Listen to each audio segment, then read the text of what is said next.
Hey guys, today I'm gonna show you how to enable one-handed mode on Xiaomi 14T Pro.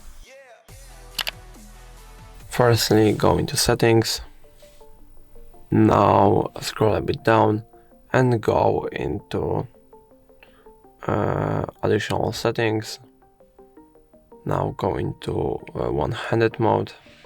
Tap on this switch, and now to enable one-handed mode you just have to pull down, which is pretty hard sometimes. Oh yeah, so it just have to be like slow one, I think, because as you can see the rapid ones don't work.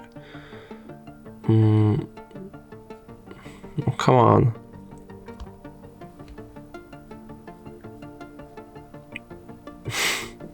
I can't enable it. Oh, because why was it disabled? Okay, let's try again. Let's try activating it. Yeah, so it finally worked. As you can see, now I can use the phone in one-hand mode, and now if I would like to go back, I can just swipe up or tap on this area right here. So that's going to be all. If I helped you, please leave a like and subscribe. And if you have any more questions, let us know in the comments.